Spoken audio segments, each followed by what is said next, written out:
Hello students, welcome to the channel of Vedant classes. So in this lecture we'll see a few questions of ray optics of class 12. Okay, so let's start with the first question. So you can see the first question in your screen. So let's solve that one. In that question they said that there is one tower and one mirror is placed horizontally in, okay, that mirror is at a distance of 60 meter from the tower. Now see, they said that the top of the tower and its image, let's say I is over here, so its image is forming here. Okay, so top of the tower and its image is making an angle of 90 degree with the eye. So it is obvious that this will be 45 and this will be 45. Okay, so they asked us to find the height of the tower. Okay, so applying the trigonometry, this geometry is like that you have learned in class 10th, height and distance. Okay, so this will be 1045 is equal to h upon 60. So 1045 is 1 and this will be h by 60. So therefore h is equal to 60 meter. Okay, so option B will be the correct answer. Let's see the another question. You can see the question in your screen. Okay, so in that question they said that two plane mirrors are inclined at an angle of 72 degree. So it is like this. Two plane mirrors are there which are inclined at 72 degree from each other. An object is placed between. So it is a symmetric object. Okay, so object is symmetric over here. Now I am writing the formula to make it more clear. First of all, in this kind of question, if when they asked you to find the number of images, okay, so in that first of all calculate 360 by theta, then check it whether it is odd or even. Okay, whether it is odd or even. Now see, if it is odd, then also there are two cases to solve it out. If it is odd and the symmetric arrangement is there, then the answer will be 360 by theta minus 1. The number of images will be 360 by theta minus 1. And if the arrangement is asymmetric, then answer will be 360 by theta will be directly the answer. Now in the case of even, whether it is odd or asymmetric or symmetric, the number of images will be 360 by theta minus 1. Okay, so let's apply this formula in this case. So number of images will be equal to, now see, 360 by theta, so here it will be 360 by 72, so obviously this will be 5. Okay, as it is an odd and symmetric arrangement is there. Okay, so number of images will be 5 minus 1, so answer will be 4. Okay, so C will be the correct answer. Now let's solve the next question. Okay, you can see the question in your screen. So here concave mirror is given. Okay, and focal length for the concave mirror is negative, so we need to put the minus sign over here. Now say they said that object is placed at a distance of x from the principal focus. So if the concave mirror is like this, okay, so they placed the object at a distance of, let's say object is here, so at a distance of x from the principal focus. Okay, so here the net object distance will be minus of x plus f. Now they asked us to find the ratio of size of image to the size of object. So ratio of height of image to that of height of object. So this is clearly the magnification. Okay, so formula for the magnification will be f upon f minus u, if you remember this relation. Okay, so here the value of f is minus f. Using the sign convention, this will be minus f and this will be minus of minus x plus f. Okay, so solving this one,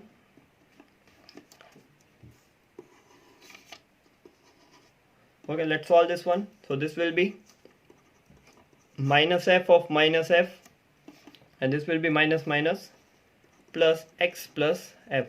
So there f will get cancelled out. So answer will be minus f of x. So this will be a correct answer. Okay, so this is our ratio of size of image to the size of object. So option B is the correct one. Let's solve the fourth question that you can see in your screen. Okay, now in that convex mirror is given. So in that convex mirror is given. Okay, now focal length for the convex mirror is always plus. So 30 centimeter focal length is given.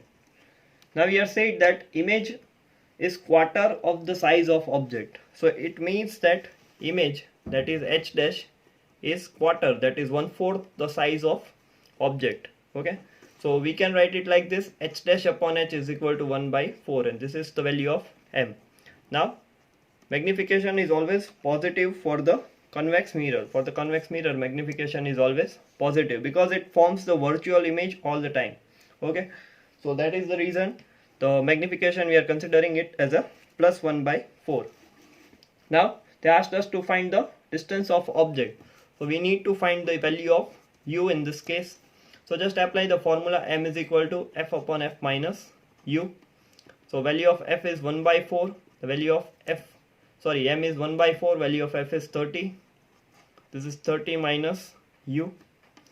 So this will be 30 minus u is equal to 120. So u is equal to minus 90 centimeter. As object distance is always negative, we are getting negative sign over here. So our correct answer will be option B. Okay. Okay, now let's see the question number 5. In question number 5, they said that there is one mirror. Which mirror is there? It is not mentioned in the question. Okay. And they said that object is 1 centimeter tall. So it means that object height is 1 centimeter. Is placed 4 centimeter front of mirror. So it means that its object distance is 4 centimeter. So we need to put negative sign as object distance is always negative. In order to produce an upright image. So upright. So here it is virtual and erect image of height 3 centimeter. So it means that h dash is equal to 3 centimeter. Okay. Now see here, h dash by h is equal to 3/1. So answer is 3. As it is greater than 1. Okay. So here mirror is obviously the concave mirror. Okay. Mirror is concave mirror. How it is known? Note this if you don't know. If image is virtual and of same size, that means the magnification is equal to 1, then mirror will be plane mirror. If the image is virtual and magnified, means the magnification is greater than 1, then it is concave mirror. And if the virtual image is there and it is diminished in size, means the magnification is less than 1, then it is convex mirror. Okay, you can understand this by a ray diagram. So here as the magnification, the value of m is equal to 3, which is greater than 1, then it is a concave mirror. Okay, now we are having the value of m. What we need to find is that in the options they have given the radius of curvature, so we can determine the value of f. So it will be f upon f minus u. So this will be 3 is equal to f upon f minus plus 4. So this will be 3f plus 4, 12 is equal to f. So this will be 12 is equal to minus 2f. So it will be f is equal to minus 6 centimeter. So clearly r is equal to minus 12 centimeter. Okay. So which option is correct? B option is correct. Concave mirror of radius of curvature 12. So option B is correct. Okay. Let's solve the next question. You can see it in your screen. Now in that the column is given. Now see, in first one they said that convex mirror, an object is placed at f. Okay, not actually at f, because in convex mirror it is like this, the focus is over here, but at the same distance in front of mirror the object is placed over here. Okay, so in the case of convex mirror the magnification is always positive. and also it is lesser than 1. That's what we have written over here. Okay. In the second case, they have given us the concave mirror and object is placed at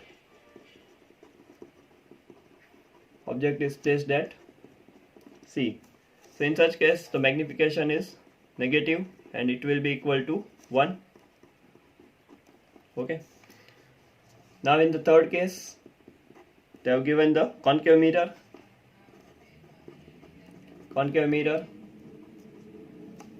and object is placed at focal length. Okay, so it means that image will be formed at infinite, so magnification will be infinite. And in the last case, they have given the convex mirror and object is placed at C. Okay, so it is somewhere here. Now in this case also magnification is positive and less than 1. Okay, now see in the column 2 that two options are given, 0.5 and 0.33. Okay, so which is corresponding to first one and which will be corresponding to fourth one. So if you know, using the ray diagram you can have this observation that as object moves away from convex mirror, then image shift towards F and size gradually decreases. Okay, remember this one.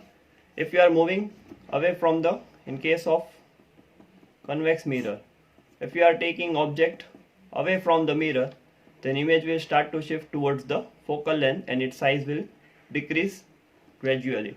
Okay, so it means that this one will have, the object at C will have the smaller size and this will have a larger size of the image. Okay, now let's match the list 2. So in this case the magnification will be 0.5. It must have to be 0.5. Here the smaller image is there, so magnification is 0.33. In the second, it is clearly the -1. Okay, clearly it will be the -1, and here also it will be minus of infinite. Okay, it will be negative and infinite. Okay, so option A is the correct one. Okay, now let's see the question number 7. So in that, monochromatic light is refracted from air into the glass of refractive index mu. The ratio of wavelength of incident and refracted wave is. Okay, so let's solve that question. Okay, now see here in question 7, a light is traveling from air to glass. A light is traveling from air to glass. Okay, now we know the formula that N is equal to C by V. So it clearly means that N is inversely proportional to the velocity. Now V is equal to F lambda. So this notes that velocity is directly proportional to the wavelength.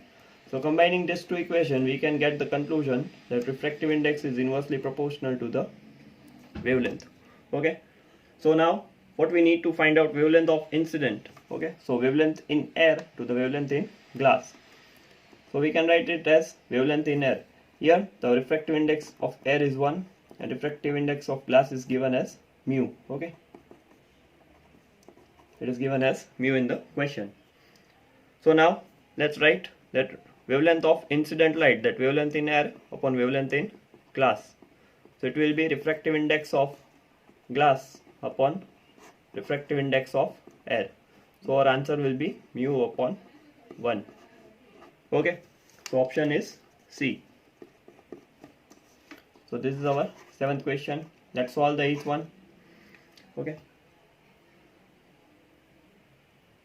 now see in the 8th question, light travels through a glass plate of thickness T. Now let's say we are having a glass plate which is having a thickness T. Okay, this is its thickness, and light is incident on the glass plate.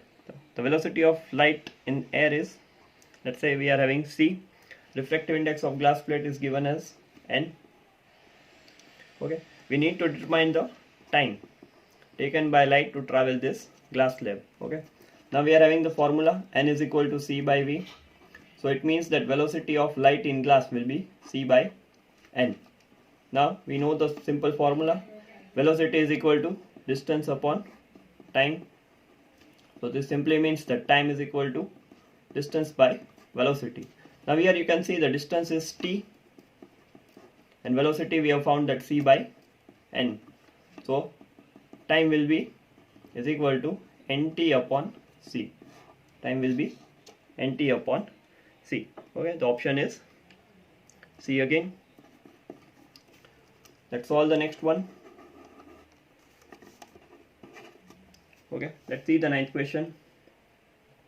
In ninth question they said that a mark at the bottom of liquid appears to rise by 0.1 meter. The depth of liquid is 1 meter. Refractive index we need to find out.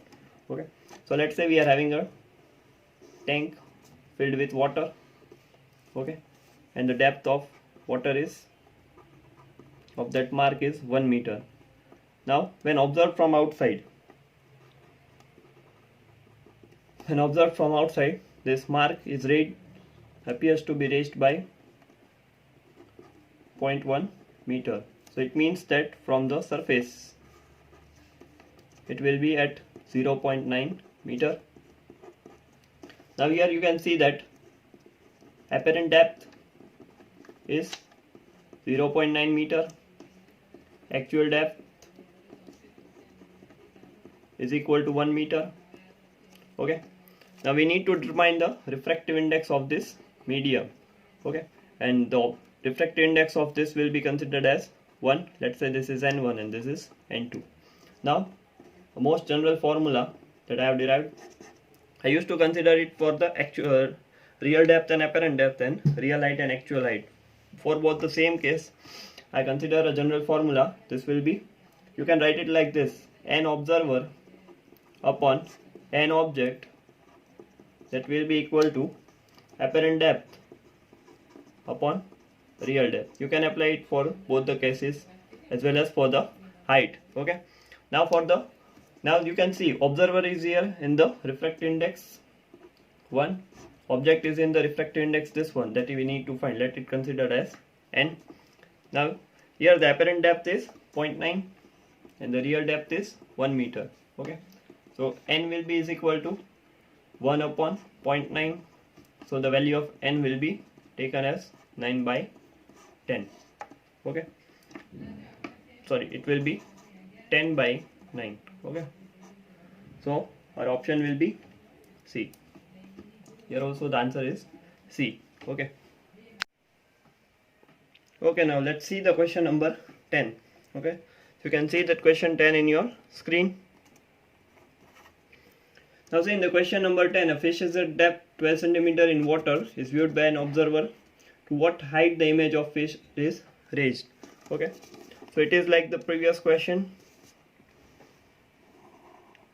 Now let's say fish is over here. Okay, you can consider it in the bottom of the tank.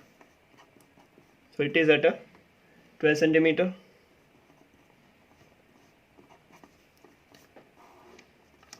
So observer is outside again in this case. So you can consider it as 1. And here you can consider the water is there. So it will be 4 by 3. Okay. Now we need to find the apparent depth. The apparent depth is over this one. So somewhere over here you can get the image of the fish. And this is the shift. So in this case we need to find this shift. So apply the formula: n observer upon n object is equal to apparent depth upon real depth. So here observer is at 1, object is at 4 by 3, refractive index. The apparent depth that we can find and the real is was 12. So it will be 3 into 12 by 4 is equal to apparent depth will get. So this will be, so apparent depth is 9 cm. So shift will be equal to real minus apparent. So this will be 12 cm minus 3 cm.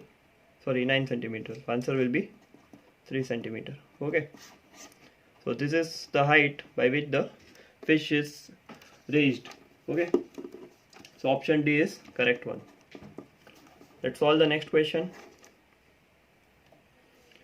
See, in the next question, a light is traveling from the denser medium to rarer medium, and two rays are given which are mutually perpendicular, reflected and refracted ray. So we can consider the situation like this. Let's say we are having an incident ray, and this is our refracted ray, and this is reflected ray.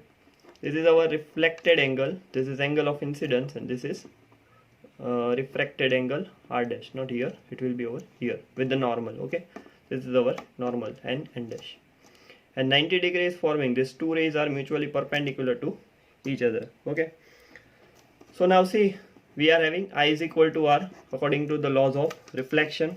We are having r plus 90 plus r dash is equal to 180. They are forming the linear pair, so it means that r plus r dash will be equal to 90.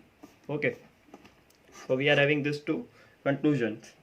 Okay, now what we need to find, we need to determine the critical angle. Okay, we need to find the critical angle. So first of all, let's apply the Snell's law. This is our denser medium, and this is our rarer medium in this case according to the question. Let's say we are having the refractive index n1, and here the refractive index is n2. So we can apply two ways. Okay, by Snell's law, you can write it like this: n1 sin I is equal to n2 sin r dash. Okay, and by critical angle formula. So what is the formula for the critical angle? It will be sin C is equal to refractive index of rarer upon refractive index of denser medium.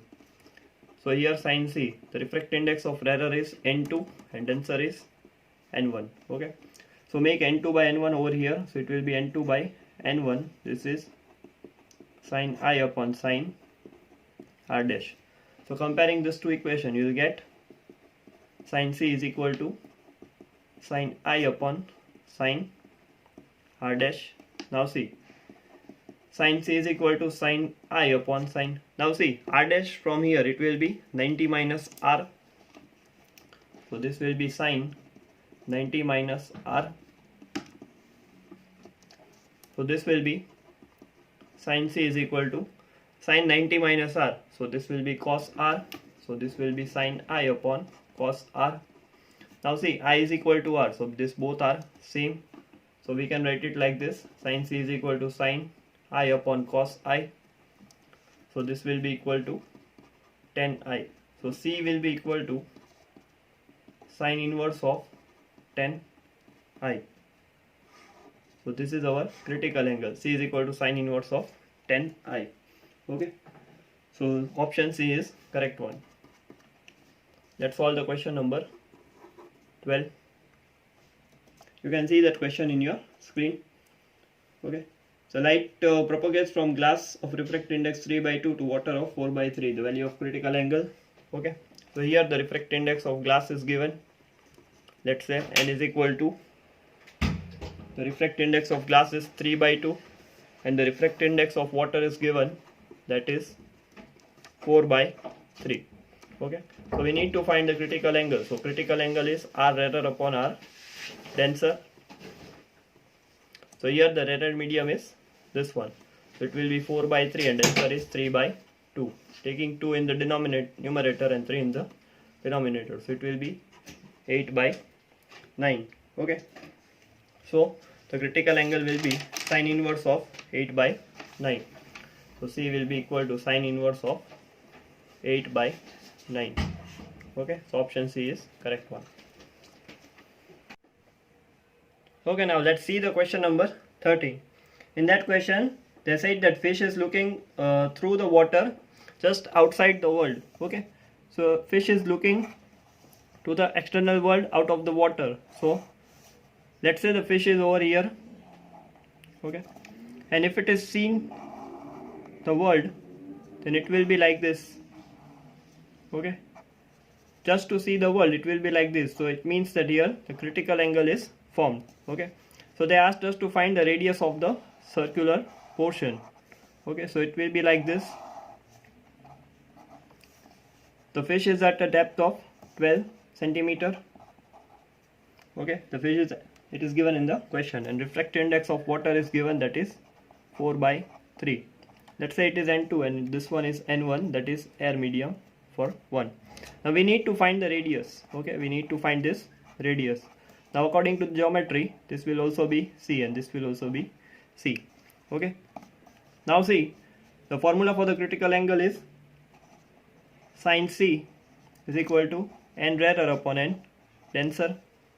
So sin C is equal to, here the rarer medium is 1 and the denser medium is 4/3. So therefore sin C will be equal to 3/4, and this will be opposite to hypotenuse. Now using the trigonometry, let's say C is over here. So this will be 3 and this will be 4. So this value will be 16 minus 9. So we'll get this value as √7. Okay, now if we need to find the radius, then just apply the trigonometry, that is 10C is equal to R/12. Okay, so the value of 10C from this one, okay, so it will be 3/√7 is equal to R/12. So therefore radius will be 36/√7 centimeter. Okay, so your option D will be the correct answer. Okay, so this is important question. This is important question. Okay, learn this one. Let's see the next question, 14th. In that a lens of power +2 diopter is placed in contact with lens of power -1 diopter, the combination will be behave like this. Is easy question. The power of lens for the first lens is +2 diopter. Power for the second lens is -1 diopter. The combination, if they are placed in contact, then P is equal to P1 plus P2. So this will be +2 minus 1. So answer will be +1 diopter. So combination will be +1 diopter. As it is a plus, so lens is convex lens and convex lens is convergent lens. Okay. Now if we need to calculate the focal length, then P is equal to 1/f. If f is in meter, you can also write it like this, 100/f, if f is in centimeter. Okay, so this will be 1 is equal to 100/f. So f will be equal to 100 centimeter. Okay, the focal length of the lens will be 100 centimeter. So C option is correct in this case. Okay, let's see the next question, 15th. Okay, so in the 15th question, two lenses are placed in contact with each other. The focal length of combination is 80 centimeter. The combined focal length is 80 centimeter for two lens. Okay, the focal length of first lens is 20 centimeter. Then we need to find out the power of second lens. Okay, first of all we'll find the focal length. The formula for the combination is 1/f is equal to 1/f1 plus 1/f2. So this will be equal to 1/80 is equal to 1/20 plus 1/f2. So therefore 1/f2 will be equal to 1/80 minus 1/20. So this will be 1 minus 4/80. So clearly here f2 will be equal to minus 80/3 centimeter. Now say if we need to find the power, then P is equal to 100 upon f, where f must be in centimeter. So P is equal to 100 upon minus 80, and here it will be 3. Okay, this will be 5, this will be 4, and this will be minus 15/4. So P will be equal to minus 3.75 diopter and negative. This negative sign shows that it is behave like a concave lens. Okay.